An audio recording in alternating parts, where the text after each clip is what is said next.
Welcome to 80s மாமா 2K மருமகள். இன்னைக்கு நான் என்ன வீடியோ போட போறேன்னா, எங்க மருமகளுக்கு 1ஆம் மாசம் முழுகாம இருக்கிறப்ப குலதெய்வம் கும்பிட்டோம். சொந்த ஊர்ல போய் கும்பிட்டோம். இவருடைய எங்க ஹஸ்பண்டோட அண்ணா, 2 அண்ணாங்க, அண்ணி, அண்ணா பசங்க, எங்க பசங்க எல்லாரும் சேர்ந்து ரொம்ப ஜாலியா சந்தோஷமா கும்பிட்டோம். அங்கேயே சமைச்சு சாப்பிட்டோம். அதெல்லாம் என்னென்ன பண்ணிருக்கோன்னு காமிக்கிறேன், வாங்க பார்க்கலாம். இன்னைக்கு நான் வந்து 3 வீடியோ ஒன்னா போட போறேன். என்னென்ன வீடியோன்னா, குலதெய்வம் கும்பிடுறது, சீமந்தம் பண்ணுறது, குட்டி குழந்தை பிறக்கிறது, இந்த 3 வீடியோ ஒன்றா போட போகிறேன். கடைசி வரைக்கும் இந்த வீடியோ ஸ்கிப் பண்ணாமல் பாருங்கள்.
இப்போ என் மருமகளுக்கு சீமந்த வீடியோ பற்றி நான் போட போகிறேன். எனக்கு வந்து சீமந்தம் நான் முழுகாமல் இருக்கிறப்ப சீமந்தம் பண்ணிக்கணும் ரொம்ப ஆசை. ஆனால் பட் எங்கள் மாமியார் வீட்டில் இந்த சீமந்த ஃபங்க்ஷன் செய்கிற பழக்கம் இல்லை. எனக்கு கேட்கறது தைரியமும் இல்லை. எனக்கு அவ்வளோ ஒரு ஆசை சீமந்தம் பண்ணிக்கணும் அப்படின்ட்டு. அந்த ஏக்கத்தை வந்து நான் இப்போ என் மருமகளுக்கு செஞ்சு பார்க்கணும்னு ஆசைப்பட்டேன். நான் செஞ்சேன். எங்கள் வீட்டில் பழக்கம் இல்லை, இருந்தாலும் நான் செஞ்சே தீருவேன் அப்படின்றதால என் மருமகளுக்கு நான் செஞ்சேன். அதை எப்படி செஞ்சுருக்கேன் அப்படின்றத நான் உங்களுக்கு காமிக்கிறேன். ரொம்ப கிராண்டாலாம் பண்ணல, இருந்தாலும் கொஞ்சம் சிம்பிளாக தான் பண்ணேன், இருந்தாலும் நல்லா பண்ணேன். அது எப்படி எப்படி பண்ணுறேன்னு காமிக்கிறேன். இப்போ சீமந்தத்துக்கு வந்து என்னென்ன பலன்கள் அப்போல்லாம் எனக்கு தெரியல. அது சீமந்தம் பண்ணுறதால என்னென்ன பலன்கள் இருக்குன்னு தெரியல. பட் நான் ரெண்டு மட்டும் சொல்கிறேன். 3ஆம் மாதம், 5ஆம் மாதம், 7ஆம் மாதம், 9ஆம் மாதம் பண்ணுவாங்க. 3ஆம் மாதம் வந்து பூ முடிக்கிறது அப்படின்னு சொல்லுவாங்க. எதுக்காகன்னா அம்மா வீட்டிலேருந்து அப்போ மசக்கையில் இருப்பாங்க. இந்த 3ஆம் மாதம் ரொம்ப மசக்கையில் இருப்பாங்க. அம்மா வீட்டிலேருந்து 3 வகையான சாதம், 5 வகையான சாதம், இந்த புளி சாதம், புளிப்பாக இருக்க சாதங்கள்லாம் எடுத்து வந்து மகளுக்கு ஊட்டுவாங்க, பூ வச்சுட்டு போவாங்க. அப்போ வந்து ஒரு மாதிரி ஹெல்த்தியாக இருக்கும், அவங்க ரொம்ப சந்தோஷப்படுவாங்க. அது ஒரு காரணம். சீமந்தம் வந்து சில பேர் 3ஆம் மாதம், 7ஆம் மாதம், 9ஆம் மாதம் செய்வாங்க. சில பேர் இப்போலாம் 5ஆம் மாதமும் செய்கிறாங்க. இப்போ 3ஆம் மாதம் எதுக்காக செய்கிறாங்கன்னா, அப்போ முழுகாமல் இருக்க மசக்கையில் இருப்பாங்க சரிங்களா. அந்த மசக்கையில் இருக்க அம்மா வீட்டிலேருந்து 3 வகையான சாதம், 5 வகையான சாதம், இந்த புளிப்பா அது மாதிரி சமைச்சு எடுத்து கொடுத்து பொண்ணுக்கு ஊட்டி விட்டு போவாங்க. அப்போ ரொம்ப சந்தோஷப்படுவாங்க. அவங்களுக்கு வாய்க்கு ரொம்ப ருசியாகவும் இருக்கும். அதுக்காக இந்த 3ஆம் மாதம் அந்த சாங்கியம் செய்கிறாங்க. இப்போ 5ஆம் மாதம்லாம் வந்து இப்போ நம்ம 3ஆம் மாதம் செஞ்சு இப்போ நாத்தனாருங்க அவங்களாம் வந்து 5ஆம் மாதம் செய்கிறேன் அது மாதிரிலாம் செய்வாங்க. அம்மா வீட்டில் 3ஆம் மாதம் 9ஆம் மாதம் செய்வாங்க. இப்போ அம்மா நாத்தனார் நான் செய்கிறேன் அப்படிலாம் சொல்லிட்டு இஷ்டப்பட்டு சில பேர் செய்கிறாங்க, சில பேர் வீட்டில் செய்கிறாங்க. என் பொண்ணு அது மாதிரி என் மருமகளுக்கு செஞ்சா 5ஆம் மாதம் செஞ்சா. நாங்கள் 7ஆம் மாதம் செய்யலை. அப்போது கொரோனா யாருக்கும் செய்யலை. நாங்கள் 7ஆம் மாதம் எதுக்காக செய்கிறதுங்க, குழந்தைக்கு வந்து எல்லா உறுப்புகளும் வளர்ந்துருக்கும். காது வந்து நல்லா வளர்ந்துட்டு இருக்கும். அந்த டைம்ல நம்ம கை நிறைய வளையல் போட்டோம்னா குழந்தை வந்து ரொம்ப ஆக்டிவா இருக்கும். நல்லா கேட்கிற திறன் குழந்தைக்கு அதிகமாகும். நம்ம வளையல் போட்ட சவுண்டு கேட்டு குழந்தைங்க பதில் சொல்லுமா அப்படின்னு சயின்டிஃபிக்காக சொல்றாங்க. அது அனுபவபூர்வமான உண்மை. அதனால 7ஆம் மாதம் கை நிறைய வளையல் போட்டு சீமந்தம் பண்ண ரொம்ப கர்ப்பிணி பெண்கள் ரொம்ப சந்தோஷப்படுவாங்க. சயின்டிஃபிக்கலாக குழந்தைக்கும் ரொம்ப நல்லது, கேட்கும் திறன் அதிகரிக்கும். அதனால தான் 7ஆம் மாதம் சீமந்தம் பண்ணுறோம். அடுத்து 9ஆம் மாதம் எதுக்காகன்னா, ஒரு கர்ப்பிணி பெண்கள் வந்து அந்த டைமில் ரொம்ப மன அழுத்தத்தோடு இருப்பாங்க. எதுக்காகனா சரியாக படுக்க முடியாது, தூங்க முடியாது, ஒரு மாதிரி பயம், முதல் குழந்தை பயம், அது மாதிரி ஒரு மாதிரி மன அழுத்தத்தில் இருக்கிறதுனால இது மாதிரி ஃபங்க்ஷன் பண்ணி எல்லாரும் ஆசீர்வாதம் பண்ணி அவங்கள சந்தோஷப்படுத்தலாம். அதுக்காக தான் 9ஆம் மாதமும் சீமந்தம் பண்ணுறோம். 9ஆம் மாதம் வளகாப்பு பண்ணோன்னா அந்த வளையல் சத்தத்துக்கு அவங்க நம்ம பெரியவங்களாம் ஆசீர்வாதம் பண்ணுறப்ப அவங்க ரொம்ப தைரியமாவாங்க, குழந்தை ரொம்ப ஆக்டிவாக இருக்கும். இதனால வந்து நார்மல் டெலிவரி ஆகும் அப்படின்றது அறிவியல் பூர்வமான உண்மை. ஆனால் இன்னொன்று நான் சொல்லட்டுங்களா, என் மருமக சுத்தமாக பயப்படவே இல்லைங்க. நாங்கள் தாங்க ரொம்ப ஐயோ இவ என்ன பண்ண ரொம்ப வீக்காக இருந்தா. 7ஆம் மாதம் கொரோனா வேற வந்துருச்சு. ஐயோ என்ன பண்ண பரவாயில்ல, நான் தான் ரொம்ப பாய்ஞ்சிட்டு இருந்தோம். அவள் கொஞ்சம் அவள் ரொம்ப கூலா அம்மா போன எடுத்துடல விடுமா அப்படின்னுவா. நான் எங்க மாப்பிள்ள சொல்லுவான், ஆமா குழந்தை மாட்டி வச்சிருக்காங்க போன தூக்கிட்டு வந்துரு அப்படின்னு கிண்டல் பண்ணிட்டு இருப்பான். அவ்வளோ ஒரு கேர்லெஸ்ஸா அவ்வளோ ஒரு தைரியமா இருந்தா. நாங்க தான் ரொம்ப பாய்ஞ்சிட்டு இருந்தோம். ஆனா ரொம்ப ரொம்ப ரொம்ப ஈஸியா நார்மலா டெலிவரி ஆயிடுச்சு. அதெல்லாம் வாங்க எப்படி நான் சொல்றேன்.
லெமன் ரைஸ், தேங்காய் சாதம், மாங்காய் சாதம், புளி சாதம், vegetable rice, white rice, sambar, rasam, கதம்பம் பொரியல், வடை, புதினா துவையல்.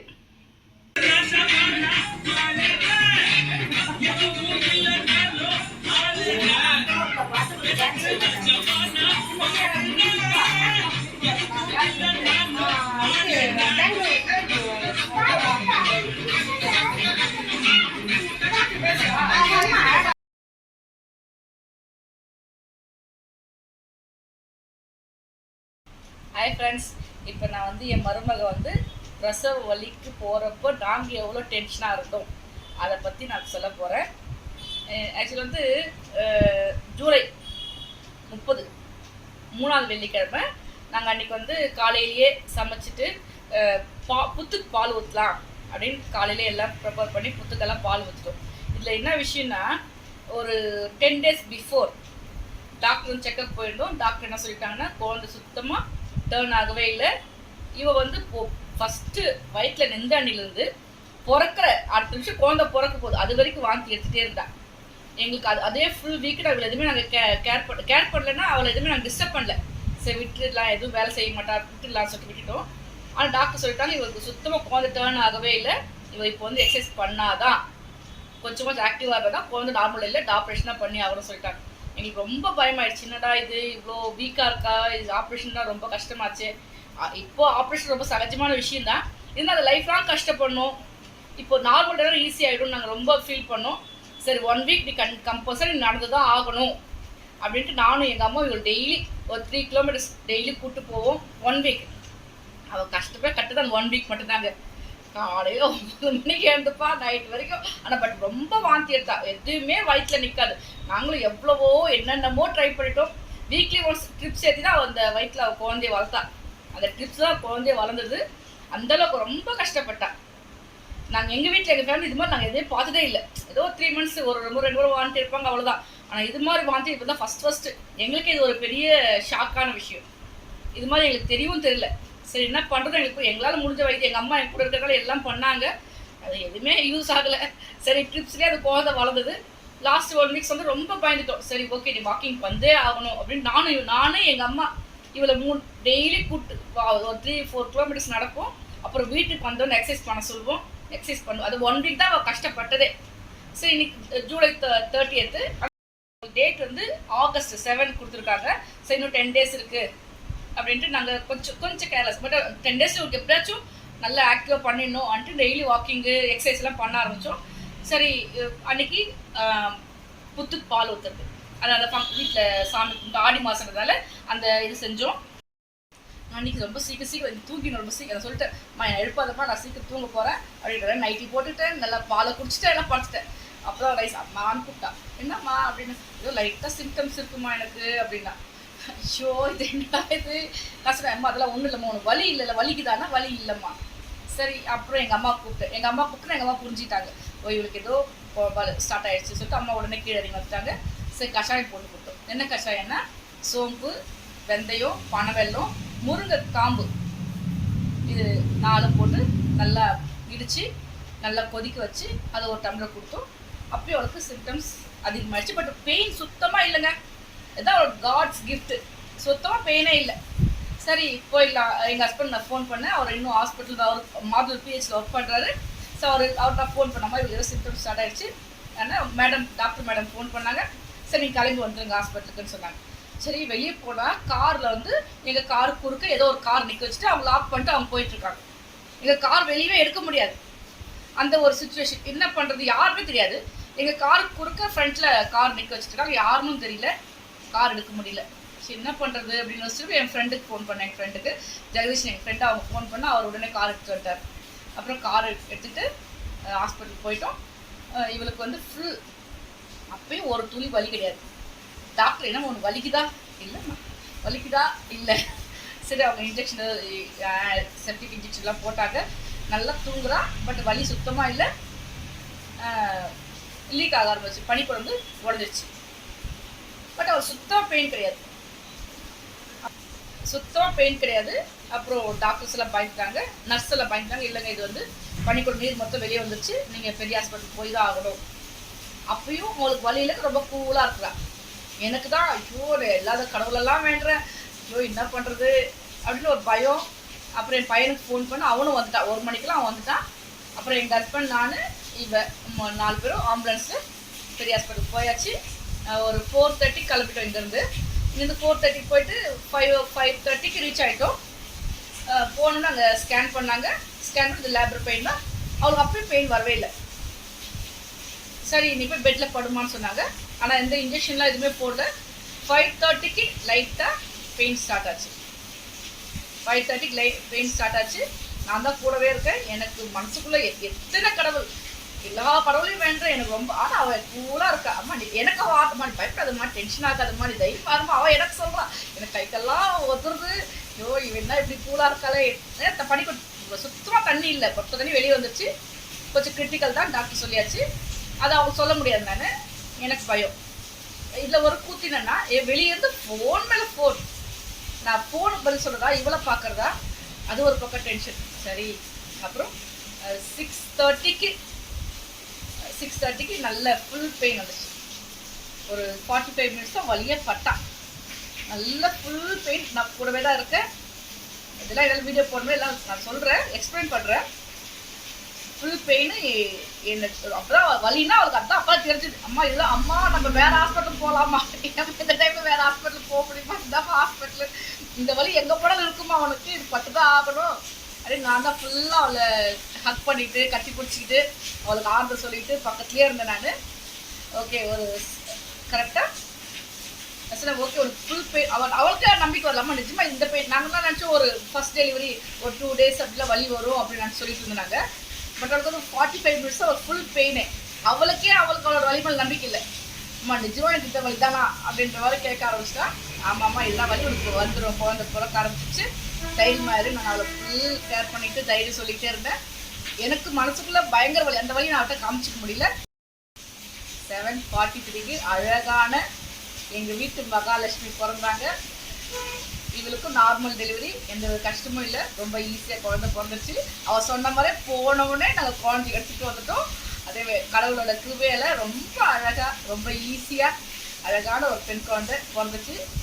நாங்கள் குழந்தை வந்து மறுநாளே ஹாஸ்பிட்டல் வீட்டுக்கு அனுப்பிச்சிட்டாங்க. நாங்கள் எங்களால் வீடியோலாம் நிறைய எடுக்க முடியல. வந்த உடனே ஒரு 11 டேஸ்லேயே குழந்தைக்கு வந்து குளிக்க வச்சுட்டோம், சாங்கியெல்லாம் பண்ணிட்டோம். எங்கள் சாங்கிய பிரகாரம் கூடையில் போகிறது, உடனே எடைக்கடை போய் பெருமாளுக்கு எடைக்கடை போட்டோம். இந்த ஃபோட்டோஸ் மட்டும் காமிக்கிறேங்க, வீடியோலாம் எடுக்க முடியல, இந்த ஃபோட்டோஸ் மட்டும் காமிக்கிறேன், அதெல்லாம் பாருங்கள். இன்னும் நாங்கள் தொட்டியில் போடல, தீபாவளி அப்போ தான் நாங்கள் தொட்டியில் போட போகிறோம். அந்த வீடியோஸ் அப்போ நான் அப்புறம் போடுறேன். அடுத்தது வந்து எங்கள் குட்டி பாப்பா இப்போ 3 மாதம் ஆகுது. அது பண்ணுற சேட்டையெல்லாம் நான் ஒன்று ஒன்றா வீடியோ போடுறேன். ரொம்ப பார்த்து சீக்கிரம் எங்களுக்கு ரொம்ப டைம் பாஸ், ரொம்ப ஜாலியாக இருக்குது. அந்த வீடியோஸ்லாம் ஒரு நாள் போடுறேன். இப்போ இந்த வீடியோ மட்டும் பாருங்கள், ஃபோட்டோஸ் மட்டும் போடுறேங்க.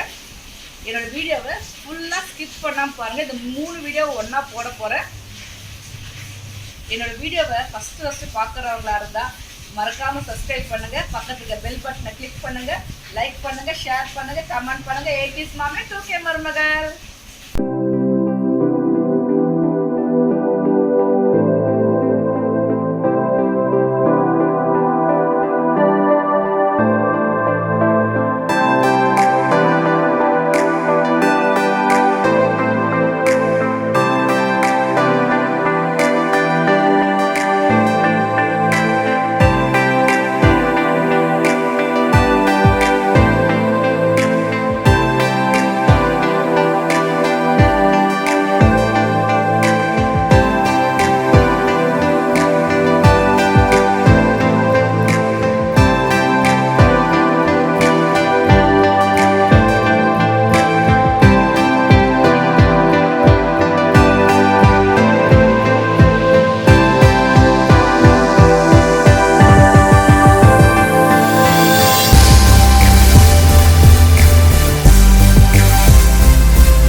எழுதி அடிச்சிடலாம்.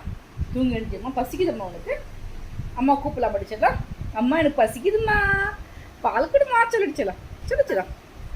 தூக்கு மாடி வேடிக்கை வேடிக்கை வேடிக்கை, நல்லா வேடிக்கை, இந்த உலகத்தை வேடிக்கை பார்க்குறடிச்சலாம். வேடிக்கை வேடிக்கை வேடிக்கை. சின்ன ஒன்றும் சின்ன அழகம்மா. ஓ சோல்டு சோல்டு சோல்டு